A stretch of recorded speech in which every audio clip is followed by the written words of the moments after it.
मोदी है तो पत्ता नहीं हिल सकता। तो मुझे लगता है सीजीआई चंद चूड़ हैं जिनकी वजह से मोदी का कोई पत्ता नहीं हिल सकेगा। मोदी एक डरा हुआ चेहरा हो चुका है, मोदी एक खौफ से जीने वाला एक व्यक्ति हो चुका है। और अब तो ये हालत है कि वो यूट्यूबर पे चला गया है। चुनाव हो जाएंगे और वो घर बैठ जाएगा प्रधानमंत्री, तब ये यूट्यूब पर आके गाने वाने गाएगा चुन्नी दुपट्टा लेकर।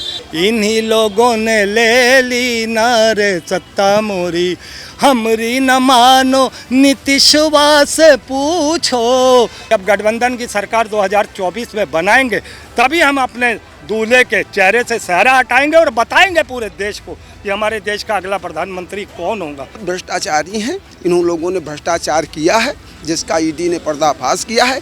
पहले इनको गिरफ्तार किया तब उसके पास एविडेंस नहीं थे, अब एविडेंस हैं। जिसने भ्रष्टाचार किया है उसके खिलाफ जांच होनी चाहिए और होगी, इसमें कोई दो राह नहीं, सरकार हमारी कराएगी। अब ईडी अगर शराब का संदर्भ लेकर के अगर संजय सिंह की जांच कर रही है तो इस ईडी के पाप पर मुझे बड़ी तरस आती। भाई ईडी वही सवाल पूछती है जो भारतीय जनता पार्टी का प्रवक्ता बोलता है, ईडी वही बोलती है, ईडी वही सवाल पूछती है जो भारतीय जनता पार्टी के प्रवक्ता आम देश को बताते हैं।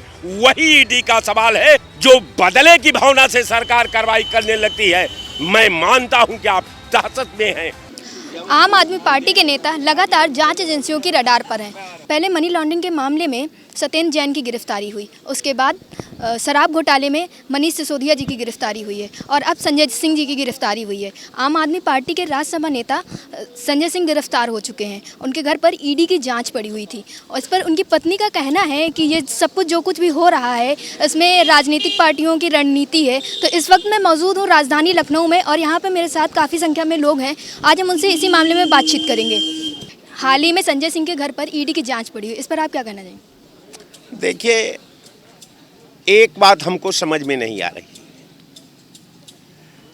डॉक्टर संजय सिंह का मैं संदर्भ लेता हूं ईडी के प्रकरण में। हमको एक बात समझ में नहीं आई कि जो व्यक्ति आबकारी नीति, आबकारी व्यवस्था के संचालन, आबकारी व्यवस्था में कोई एजेंसी, आबकारी व्यवस्था में कोई शराब की दुकान जिस व्यक्ति के पास न हो, वो विभाग का न वो निदेशक हो, न विभाग का वो सेक्रेटरी हो, न विभाग का वो मंत्री हो। अब ईडी अगर शराब का संदर्भ लेकर के अगर संजय सिंह की जांच कर रही है तो इस ईडी के पाप पर मुझे बड़ी तरस आती है कि आखिर ये ईडी कहां से प्लान रच डाली, जबकि यही ईडी एक माह पूर्व वही संजय सिंह को टच किया था। अब फिर उसने अपने बात से मुकरी और कही कि ये तो गलत हमसे हो गया, ये गलत हमको जानकारी दे दी गई। संजय सिंह की कोई भूमिका नहीं। अब एक महीने के अंदर ईडी के पास कौन ऐसा भारत सरकार ने आबकारी विभाग संजय सिंह को दे दिया जिसमें संजय सिंह आबकारी विभाग को ही बेच डाला और ईडी वहां पहुंच जाती है। अब हमको तो नहीं समझ में आया। बहरहाल ईडी, इसकी सारी एजेंसियां, चाहे वो हथियार से जांच से संदर्भित हो रहा हो, इसकी इंटेलिजेंस ब्यूरो हो, जितनी एजेंसियां हैं, अब ईडी 11 बजे सवाल हमसे पूछता है, अब भाजपा कार्यालय में उसका प्रवक्ता हमसे 10 बजे देश को बताता है कि ये घोटाला इन्होंने कर रखा है। भाई ईडी वही सवाल पूछती है जो भारतीय जनता पार्टी का प्रवक्ता बोलता है। तो हमको अब कहीं संदेह नहीं होता कि ईडी वही काम करती है, ईडी वही बोलती है, ईडी वही सवाल पूछती है जो भारतीय जनता पार्टी के प्रवक्ता आम देश को बताते हैं। वही ईडी का सवाल है और यही कारण है कि संजय सिंह को भाजपा के साजिश में ईडी ने गिरफ्तार किया है, उसके दबाव में गिरफ्तार किया है। और संजय सिंह, चूंकि संजय सिंह इस देश का अच्छे वक्ता है, देश का मेंबर ऑफ पार्लियामेंट है, देश का अच्छा वो आंकड़ा का उसको ज्ञान है। आम आदमी पार्टी में सबसे योग्यतम नेता का नाम संजय सिंह है, वो बड़ा नेता भी है। अब संजय सिंह को ये भाजपा झेल नहीं पाती थी, तो अब कहा कि साहब आप ही अब शराब बेचने में आ जाओ।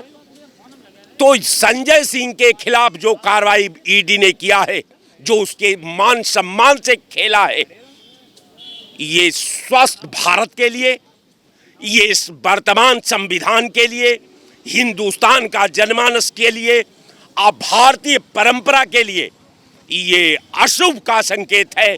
ये आज आपके साथ हुआ है, कल मेरे साथ होगा।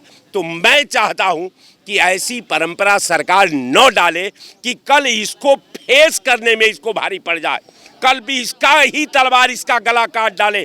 तो मैं ऐसा नहीं, मैं सरकार से कहता हूं कि आप फिर बदले की भावना से कार्रवाई मत करिए, आप डरिए मत। जो बदले की भावना से सरकार कार्रवाई करने लगती है, मैं मानता हूं कि आप दहशत में हैं, आप डर से भयक्रांत हैं। तो आप डर निकालो और समाज में एक अच्छा सद्भाव, अच्छा माहौल, अच्छा व्यवस्था आप रखो, ताकि आने वाली आम जनता, पूरा देश आपके सिस्टम पर, आपके कार्यप्रणाली में आस्था रखे और भारत में एक दूसरे का पूरक बने। जय हिंद। ये कहना चाह रहे हैं कि क्या कहते हैं, बीजेपी इसको, ईडी को एक हथियार के रूप में यूज कर रही है?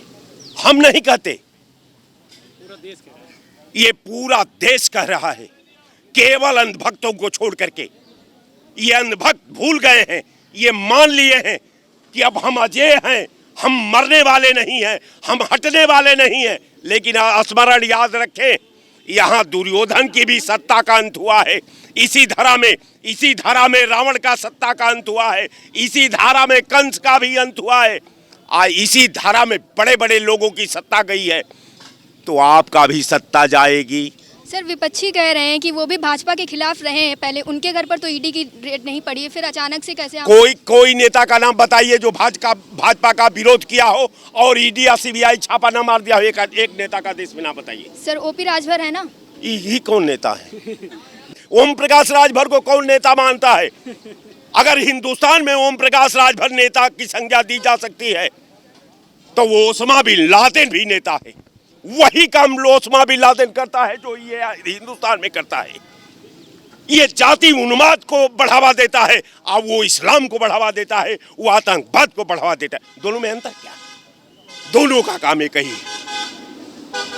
सर, संजय सिंह की पत्नी अनीता सिंह ने कहा था कि क्या कहते हैं, ये संजय सिंह जो हैं ये अंबानी, अडानी और मोदी जी के खिलाफ बोलते हैं, इस वजह से रेड पड़ी है। तो क्या आप इससे सहमति रखते हैं? बिल्कुल, यही यथार्थ है।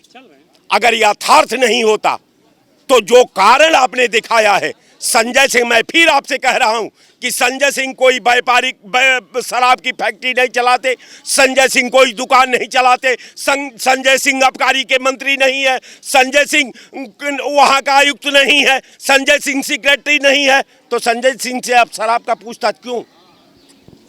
संजय सिंह शराब भी नहीं पीते, आखिर उनसे पूछताछ क्यों? किस बात का? सर, ईडी पे रेड हुई है, आप इस पर कुछ कहना चाहेंगे? संजय सिंह के घर पर रेड हुई है, तो इस पर आप क्या कहना चाहेंगे? हाँ, हम ये कहना चाहेंगे कि संजय सिंह के ऊपर ईडी की जांच जो हुई है, वो जब उनको एविडेंस मिले हैं, उन्होंने जा कर के बैठ के मुख्यमंत्री, उप मुख्यमंत्री मनीष सिसोदिया से डीलिंग करवाई, उस व्यापारी को ले जा कर के जो उसमें गवाह बना है। जब इन्होंने कुछ भ्रष्टाचार किया है तभी इनके ऊपर जाँच हो रही है। और ये लोग तो भ्रष्टाचार के खिलाफ 2014 में रामलीला मैदान पे बैठे थे, जन लोकपाल विधेयक आज तक ले आए दिल्ली में। ये खुद भ्रष्टाचारी हैं, इन लोगों ने भ्रष्टाचार किया है, जिसका ईडी ने पर्दाफाश किया है। पहले इनको गिरफ्तार किया तब उसके पास एविडेंस नहीं थे, अब एविडेंस हैं और इनको सारी उसको पता लग जाएगा, इनका सारा चिट्ठा खुल जाएगा आम आदमी पार्टी का, जो इन्होंने दिल्ली में भ्रष्टाचार किया है। ऐसे थोड़ी 6 साल की पार्टी में तुमने हजारों करोड़ रुपया साले घोटाला कर दिया सिर्फ एक शराब घोटाले में। तो इसलिए इनको सरकार ने नहीं, इनको ईडी ने गिरफ्तार किया है और इनको अगर ये नहीं किए हैं तो कोर्ट से बरी हो जाएंगे, उसमें डरने क्या बात। आम आदमी पार्टी के नेता ये कह रहे हैं कि ईडी है जो बीजेपी की हथियार है, वो बीजेपी है उसे हथियार के रूप में अपना प्रयोग कर रही है, तो इस पे यही तो है विपक्ष का, यही है। हम पूछना चाहते हैं 10 साल सन 2002 से सन 2012-13 तक नरेंद्र मोदी मुख्यमंत्री थे, कांग्रेस सरकार थी, ईडी क्यों नहीं उनके यहाँ चली गई? तब ईडी नहीं थी, संस्था क्या कोई ईडी भाजपा ने बनवाई? ईडी और ये सब संस्थाएं तो पहले से काम कर रही हैं। अगर उन्होंने भ्रष्टाचार किया था, 15 साल गुजरात के मुख्यमंत्री थे, तो क्यों नहीं जांच करवा ली गई? कोई किसी जांच में छोटा मोटा तो फंसते। ये सब कुछ नहीं, ये जनता को बेवकूफ़ बनाने का इन लोगों का ये सब अनर्गल, इन लोगों का जो ये गठबंधन बना है, सब इसमें भ्रष्टाचारी हैं। आप देख लीजिए उसमें जितने भी उस गठबंधन में हैं, सब कांग्रेस से बगावत करके कांग्रेस के खिलाफ बने थे। सब राम मनोहर लोहिया, जयप्रकाश नारायण जी के वसूलों पर चलने के कारण, चाहे समाजवादी पार्टी हो, चाहे ममता बनर्जी हो, कांग्रेस से छूटी हट करके बनाई, चाहे शरद पवार हो, वो भी कांग्रेस के थे। कांग्रेस, ये सब कांग्रेस के चट्टा बट्टा है। इनसे देश का भला नहीं हो, देश की जनता जान चुकी है और देश की जनता 2024 में पुनः नरेंद्र मोदी को यहाँ का फिर प्रधानमंत्री बनाएगी। हम बस यही कहना चाहते हैं। और जिसने भ्रष्टाचार किया है उसके खिलाफ जांच होनी चाहिए और होगी, इसमें कोई दो राह नहीं, सरकार हमारी कराएगी। सर, अनीता सिंह जी ने कहा कि क्या कहते हैं, संजय सिंह हमेशा विपक्षियों के खिलाफ बोलते हैं, तो आप इस बात से सहमति रखते हैं? तो संजय सिंह तो थोड़ी बोलते हैं, सभी लोग बोलते हैं। कौन नहीं बोलता है?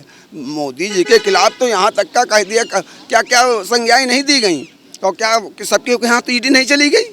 तो जो करेगा तो उसी के यहाँ जाएगी, उसी की जांच होगी। अगर तुमने नहीं किया तो डरने क्या बात है? जांच होगी, जांच में आप बरी हो जाएंगे, उसमें परेशानी क्या बात है? आप बेकार में हल्ला उठा रहे हैं। 2024 के लोकसभा चुनाव में आप किसे देखते हैं? हम तो कह रहा हूँ आदरणीय नरेंद्र मोदी जी का ही सरकार बनेगी। आप गांव यहाँ से थोड़ी, गांव की जनता से देखिए उसको क्या केस किस तरह त्रस्त थी, 40 साल में किस तरह उसने त्राही ताही कर दिया है। तो अब उसको मौका मिला तो वो सबक सिखाएगी, ऐसा कुछ थोड़ी। और पुनः ही होंगे, फिर अगली बार कुछ भी हो सकता। और वही शासन बहुत बढ़िया चल रहा मोदी जी का है, सबका साथ सबका विकास। तो ये जो अधिकारी हैं अभी ये नहीं बदल पाए हैं मानसिकता, अभी ये भी बदल जाएंगे धीरे धीरे। अभी योगी जी का 6 साल के यहाँ का कार्यकाल हुआ, थोड़ा और बढ़ने दीजिए। जो 20-40 साल का भ्रष्टाचार का पहाड़ लगा, वो हटते हटते थोड़ा समय लगेगा, और समय लगेगा तब फिर मुख्य धारा में आ जाएंगे। हम बस यही कहना चाहते हैं। सर, आप क्या कहना चाहेंगे ईडी की जांच पर? क्या कह सकते हैं आप? पहले भी एक बार ऐसा ही हुआ था कि संजय सिंह पर पूरे माफ़ी मांगी गई कि भाई हमने आपको जो अरेस्ट किया वो उसके हमारे पास कोई सबूत नहीं है। उसके बाद आप दोबारा अरेस्ट कर रहे हो। कहीं ना कहीं आप इस तरीके के ड्रामेबाजी, प्रोपेगेंडा 2024 को और 5 राज्यों के चुनाव को लेकर आपको जिस तरीके का माहौल बनाना चाहते हैं, इस सांप्रदायिक माहौल बनाना चाहते हैं, किसी इस तरीके से ईडी के छापे करा के या न्यूज़ एंकरों को पकड़ के अभिषार शर्मा जी की जिस तरीके से बात है, या उनके साथ जितने लोग भी गए वो सब बरी हुए। बरी तो नहीं मैं कह सकता, अभी उनके खिलाफ कोई ऐसी बात नहीं आई है सामने, और वो बाइज्जत घर वापस हैं। अब आप जांच बैठाते रहिए, फिर वो सीजीआई के यहाँ चले गए। सीजीआई से उन्होंने गुहार लगा दी है प्रेस रिपोर्टरों ने, जो न्यूज़ चैनल्स वाले हैं, अभिषार शर्मा जी के साथ जितने लोग थे। तो वहाँ पर भी अब सीजीआई की कोर्ट में चला गया मामला। तो जो लोग कहते हैं ना कि मोदी है तो पत्ता नहीं हिल सकता, तो मुझे लगता है सीजीआई चंद्रचूड़ हैं, जिनकी वजह से मोदी का कोई पत्ता नहीं हिल सकेगा। बेवजह किसी को, चाहे वो मीडिया हो चाहे वो नेता हो, किसी को भी परेशान नहीं करेंगे। अब संजय सिंह के केस के बाद सारे नेता भी सीजीआई के उसके द्वारे चले गए हैं, और वो भी एक आवाज़ उठा रहे हैं कि किस तरीके से जैसे मीडिया को पकड़ के बंद कर रहे हैं, या उन पर लांछन लगा रहे हैं, या उन्हें एक हरासमेंट दे रहे हैं, एक परेशानी दे रहे हैं, उसी तरीके से ये हमारे पीछे भी पड़े हुए हैं। संजय सिंह को ले गए हैं, ना तक अभी तक कोई सबूत है, ना ही उप मुख्यमंत्री जो दिल्ली के हैं सिसोदिया साहब, उनके लिए कोई उनके खिलाफ कोई सबूत निकल रहा है। तो जिस तरीके से अब जो चंद्रचूड़ और उनकी जो अगल बगल की जो बेंचें हैं जो आज वाकई में ऐसा काम करके दिखा रही हैं ईमानदारी से कि वो ये कह रहे हैं कि अगर ये केस कोर्ट में आता है तो 2 मिनट भी नहीं रुकेगा। ये मेरी अपनी बात नहीं है, बड़े बड़े जजों की बात है जो न्याय की उसको चला रहे हैं। तो अगर वो ये सब बातें कह रहे हैं तो कहीं ना कहीं ये दर्शाता है कि मोदी एक डरा हुआ चेहरा हो चुका है, मोदी एक खौफ से जीने वाला एक व्यक्ति हो चुका है। और अब तो ये हालत है कि वो यूट्यूबर पे चला गया है, वो यूट्यूबर पे अपने व्यूवर्स बढ़ा रहा है ताकि उसको ये लगने लग गया है जिस तरीके सांसदों और मंत्रियों को एमएलए का चुनाव लड़ाकर अपने आप को कमज़ोर साबित कर रहा है, दूसरी तरफ वो यूट्यूबर बन रहा है और अपने आप को कमज़ोर साबित कर रहा है कि मैं बुरा तरीके से हारा हुआ हूँ। भले मैं कह रहा हूँ कि मैं 2024 में आ जाऊँगा, मगर मैं एक हारा हुआ प्रधानमंत्री हूँ। वो इस चीज़ को एक्सेप्ट कर रहे हैं और कहीं ना कहीं यूट्यूबर में आकर वो आजकल वो अभी कुछ दिन ऐसा होगा जब चुनाव हो जाएंगे और वो घर बैठ जाएगा प्रधानमंत्री, तब ये यूट्यूब पर आके गाने वाने गाएगा चुन्नी दुपट्टा लेकर कि देखो ना वो मैं आपको गा के ही सुना देता हूँ।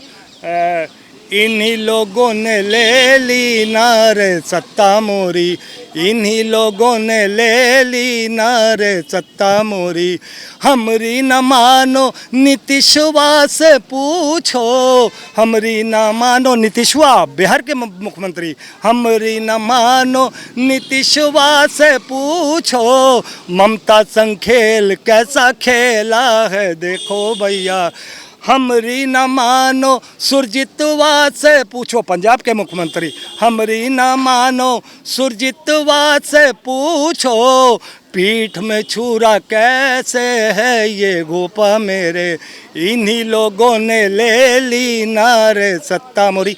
तो इसी तरीके का आचरण लेके प्रधानमंत्री यूट्यूबर में बनेगा, यूट्यूबर में इसी तरीके का साड़ी पहन के इसी तरीके के मुजरों के गाने और ये नृत्य के गाने गाएगा।